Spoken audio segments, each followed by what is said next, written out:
The WikiLeaks fallout continue, and the latest revelations include a cable saying Russia is a virtual mafia state. The US believes all kinds of corruption, including bribery and protection rackets, reach as high as the Kremlin. How damaging are these leaks to improving relations between the two countries? Does it put deals on nuclear weapons and missile defense at risk? This is Inside Story.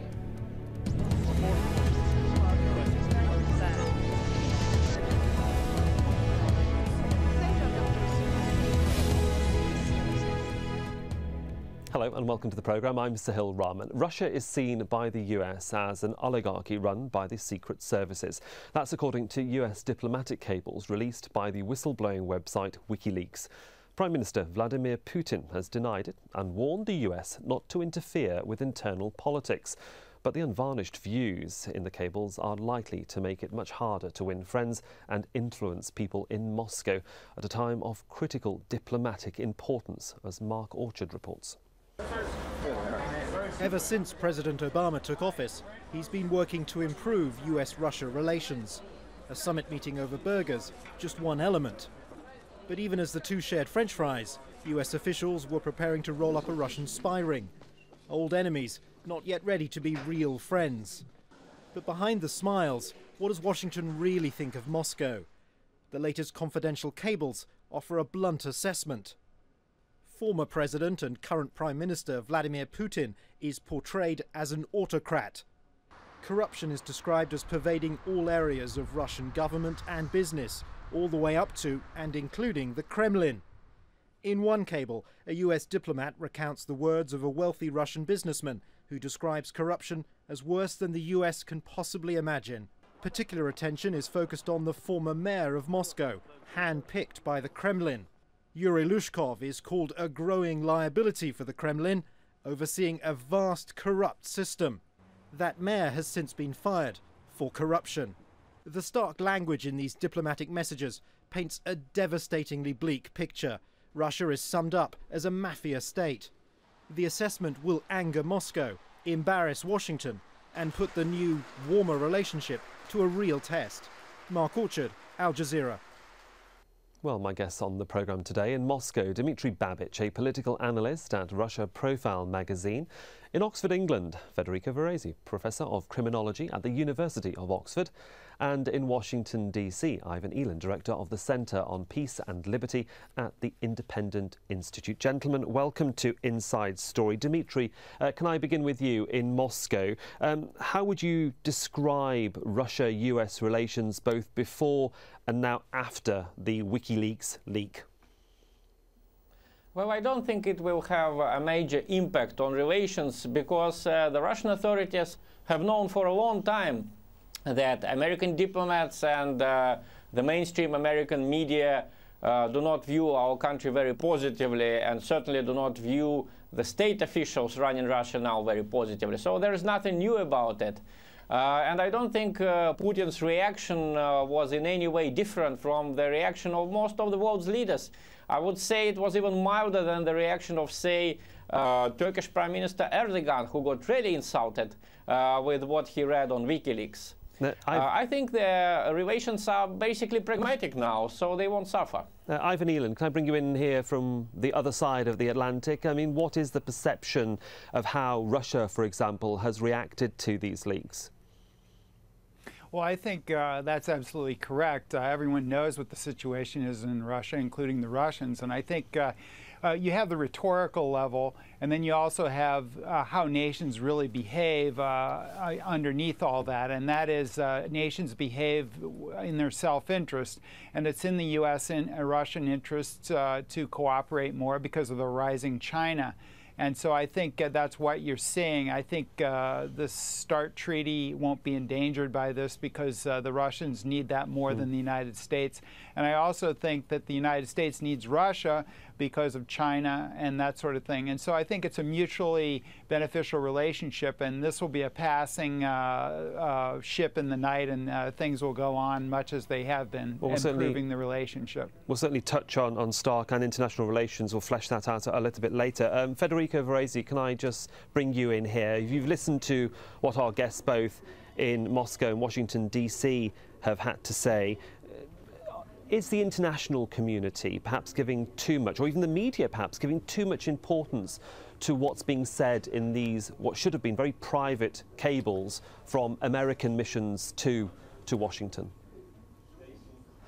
Well, I think so. I think these documents have to be taken for what they are. The document that says that Russia is a mafia state is really a report on a conference, a closed conference given by a prosecutor in Spain who has never lived in Russia, who clearly knows a lot about the investigation. He has been involved, and he has wiretaps between Russians in Spain and in Moscow. So certainly his insight is very important, but ultimately I wouldn't say that his analysis should be taken too seriously. I certainly agree that Russia is very corrupt, but I think we should move beyond the headlines, Russia is a mafia state, and look more carefully in the details that these documents offer us. And ultimately, these documents should be taken for what they are. They should be treated as historical documents with some interesting elements, but they shouldn't be made to be the truth, or even to be the views of the United States. Ultimately, they are reporting views of others who have spoken to US officials. Well, if they are of use or not, Dmitry Babich, details of corruption are nothing new when it comes to the subject of Russia. And it was always suggested that corruption was there perhaps before the Soviet Union fell, and certainly after it. But it's there in black and white now, and so therefore there is perhaps some bone, you might say, of contention or perhaps embarrassment for Moscow to try and sort this out, as we've recently seen in the report from Mark Orchard, the former mayor of Moscow being sacked. Is that Moscow's way of trying to deal with corruption? Moscow is certainly trying to deal with corruption, and I would not agree with everything WikiLeaks say, and I would not believe everything American diplomats report from Moscow. I would like to remind you that in 1990, no American diplomat and no American Secret Service managed to predict the collapse of the Soviet Union. So we sometimes overestimate the effectiveness of these sources. As for corruption, I think there is some exaggeration in what these cables were saying. And also I would like to correct Mark Orchard in his report. Mayor Lushkov has never been handpicked by the Kremlin. He was elected for the first time Moscow mayor back in 1990. And he stayed very, strong political figure in Moscow. He would have had Kremlin backing. He would have had Kremlin backing, though, for that election, though, wouldn't he? He wouldn't have been put up as a potential mayor of Moscow had he not been supported by the Kremlin or the higher-ups in the political stratosphere of Russian politics. Well, the only way to get rid of him was just to sack him, because there was no chance someone else would win an election in Moscow. So basically, in this situation, Putin's system worked. The system of appointing governors, or in fact appointing them instead of having them elected by the general population. And Moscow is certainly trying to deal with this problem. The scope of the problem is huge, not only in Russia. You can certainly understand that in the Soviet Union everyone was formerly poor. There was no private capital. So obviously when we had to switch to capitalist economy, these huge fortunes which suddenly appeared, not all of them had a clean background. I think it's quite understandable. And, the country is still dealing with that, but we've been 20 years through it, so I don't see why exactly now we should see the situation worse than, say, 10 or 12 years ago. Ivan Eland, can I bring you in from Washington? Depending on where you sit around the globe, corruption is an easy word to band around. I spoke to a politician recently that said in the third world we might call it corruption, in the first world we call it bureaucracy. How does that sit with you in terms of what goes on perhaps in the United States? Well, I think you could probably, some people have compared Russia to the U.S. in the 1890s or late 19th century when the robber barons were around. So maybe it's just a stage of development after you get a capitalist economy, et cetera. But I think that's true. Corruption is in the eye of the beholder, I think, to some extent. And there are international indices of corruption, and Russia doesn't really do very well on that. But whether it's the most corrupt state in the world, probably not. But I think some of the stuff is probably true. But I think the observation that these are impressions of U.S. diplomats, that they've talked to people in Russia, etc. And so it doesn't make it complete fact, but I think there's probably something to it. But as I say, countries should be dealt with as they are, not as the United States would like to have them be. And unfortunately, U.S. policy much of the time is dealt with, we want this country to be more like us and that sort of thing. And I think Russia is what it is, and I think it's a valuable it's still the most important country in the world for the U.S. simply because of the nuclear weapons aimed at the United States. It's the only existential threat that the United States has ever faced. Now, the Cold War is over, and we're mending relations, and I think that's a great thing. And I don't care if Vladimir Putin is the most corrupt person on the planet. I think it's a good idea to mend relations and to get along with Russia better, because there's absolutely no reason not to now that the Cold War is over and other things are more important. But I think those nuclear warheads still exist, and there are still a lot of them out there, and I think that's why the START Treaty is so important. Yeah, I'll come to the START Treaty just after I give our viewers an up-to-date information on something else that we want to mention within these leaks, and then we'll come to START shortly after that. Corruption's not the only accusation against Russia found in these diplomatic cables that we've been talking about. The Kremlin-backed president of Chechnya is described as a warlord pure and simple. Russia is said to have supplied weapons to separatist rebels in Georgia ahead of its 2008 war there. And there are claims that it tried to bribe people over the trial of Russian Victor Bout, a suspected arms dealer. It was trying to stop him being sent from Thailand to the US. Federico Varese, let me come to you. I mean, Transparency International, their index of 2010 of perceived corrupt states around the world, placed Russia at 154 out of 178. And that was below Kenya, Nigeria, Pakistan, even Zimbabwe. Now, those countries, many believe, have rampant corruption and are deemed third world countries, whereas Russia tries to behave like a first world country, but has these allegations put in front of it.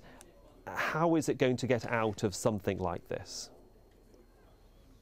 Well, yeah, let me start to comment on the corruption level. I think Russia is very corrupt, and I think we should worry about the fact that Russia is very corrupt, because it's bad for Russia, it's bad for the international relations of Russia with the rest of the world, it's bad for the court system, it's bad for foreign businesses that operate in Russia. I spent a lot of time in Russia. I studied the Court of Arbitration, which is a court that deals with business disputes, and the fact that judges can be paid obviously makes it very hard for business to develop, both within Russia and between Russia and the foreign investors. So I think it is not a good thing that Russia is corrupt, and I quite believe Transparency International and other indices from the World Bank, for instance, that overall Russia is on the other fence. You know, it is one of the most corrupt countries that we deal with. So this is the first observation, that I think we should worry very much about the fact that Russia is corrupt. Now, your question is, how can Russia get out of it? How do we go from a state where corruption is pervasive to a state where corruption is abolished, or at least reduced to levels that we find acceptable? Hong Kong, for instance, did that in the 90s and 80s. Now, I think an impetus has to come from the top. The way justice is used and imparted in the country has to be fair and seen to be fair by the players in the country. And I think the president of Russia, who had started a campaign against corruption, did the right thing. Now that campaign has not been progressing as much as it should. But ultimately, I think it has to come from the top, to answer your question. OK, and we shall see what happens then as far as corruption is concerned in the future. Let's focus now in on nuclear weapons, as our guests both in Washington and Moscow have discussed. Dmitry Babic, the NATO summit in recent weeks did call for closer cooperation between NATO and Russia. Leaks like this don't really help the Russian president, because he then took a shot across the bows at that NATO summit and said that both America or NATO and Russia had to work together, or there could be an arms race if the START Treaty wasn't ratified. My question there again is, how much of a shot across the bows was it, and warnings perhaps to those new American politicians that are about to take their seats up and vote in the new Congress in January? Well, I think Russia is no longer a threat to the United States or to anyone else. Russia does not have an ideology as it had in the Soviet Union that it would try to force on the rest of the world, and that's very important. Russia is a very pragmatic state. We want to make gains from our foreign policy, not to get losses from it. And basically, I think the phrase of Medvedev about a new arms race was more rhetorical. He was trying to convince the new Republican, future new Republican members of Congress that they should not scrap the START treaty the way they in fact scrapped START II treaty, which had been signed back in 1992 by Clinton and Yeltsin, and which was basically killed by the United States Congress, which dragged with its ratification so long that finally it became absolutely outdated. So, you know, the system of controls, the system of arms controls needs to be upgraded. Just like nuclear weapons themselves, you cannot just leave it and feel yourself secure. We need new agreements. Let me bring in Ivan Eland there in Washington. Would you agree with that? Medvedev wanted to say. I'm not, sorry, Dmitry, I'm not trying to cut you off. Just want to bring in Ivan there because I think what you're saying perhaps is agreed with it in Washington.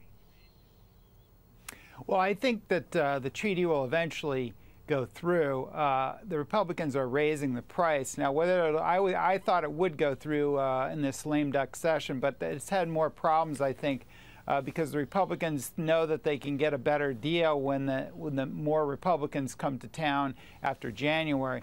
But I think the Cold War is over, and there's still vestiges of it. But I think even the Republicans probably realize that this treaty is in the U.S. best interest, especially some of the more responsible Republicans. And the Tea Party ideology is cutting the budget, not being aggressive in foreign policy. And so I think you'll have some hardliners coming to town, but I think eventually the treaty will go through. And I think, you know, if you would have said back in the Soviet days that Russia would be an autocracy with corruption, but it would be capitalist and friendlier to the U.S. and a lot less powerful, people would have said that'd be great. Well, now we have that, and people are complaining about it. So I think we're in much better shape than we were during the Cold War. I don't think there's going to be a renewed arms race.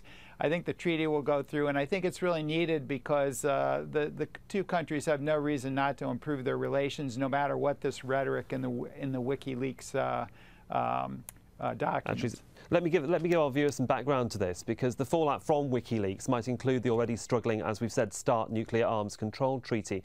Now, it's been stuck in both US and Russian parliaments since April, but on Thursday the US Senate is being urged to put aside party politics in the interest of national security by 5 luminaries of US politics. Now, they're all former secretaries of state under the most recent Republican presidents, and they say, and we quote, "The most important thing is to have bipartisan support for the treaty, as previous nuclear arms treaties did." They give, and we quote, "compelling reasons why the United States has been unable to conduct on-site inspections. That's since the last treaty ran out. Our military planners increasingly lack the best possible insight into Russia's activity." But they say Russia is no longer the chief danger. Instead, it's rogue states such as Iran and North Korea and the potential for nuclear material to fall into the hands of terrorists. They also say the treaty will not affect plans for a Europe-based missile defence shield. The treaty does not limit US missile defence plans. We'll have to see whether this letter will help President Obama pass the treaty by the end of the year, as he wants. Federico, can I come to you in Oxford? Pressure from 5 former secretaries of state, what sort of influence will that have as Congress sits in January from your perspective? Pressure from Secretary of State on Russia to sign the treaty. What sort of pressure will it have seeing this note from 5 former secretaries of state urging the present administration and Congress to ratify the treaty and get the ball moving again, so that each country, both Russia and the United States, can certainly follow and keep a note of the nuclear missile arsenal that each country has? Yeah, I agree with the other guest. I think the treaty will be signed, and I think the WikiLeaks have no effects on that. I think ultimately there is a strategic geopolitical interest in going forward, and Russia is not the existential threat to the West and the United States as it used to be. So I think this will just go on regardless of the WikiLeaks and the issues that we are discussing today. Now, clearly, to go back to corruption, we want a country which is as least corrupt as possible in order to make sure that then the treaty is implemented and the nuclear warheads are disposed as they should be in a secure way. So that's why, going back to the previous point, the issue of corruption in the country still remains an important issue. But I think, and I agree with the other guest, that geopolitical strategic interest will push this treaty forward. Ivan Eland, can I just bring you in here in Washington? I mean, it was also said in a whole plethora of these leaks from WikiLeaks that transparency and trust between Russia and the United States was perhaps not as best as it could be. And one example was given that when when Russian military advisors come to the United States, they're shown military bases, they speak with military personnel, yet when American counterparts go to Russia, they barely get out of a conference centre and don't go to military bases, barely speak to anybody less than the higher-ups in the military pecking order.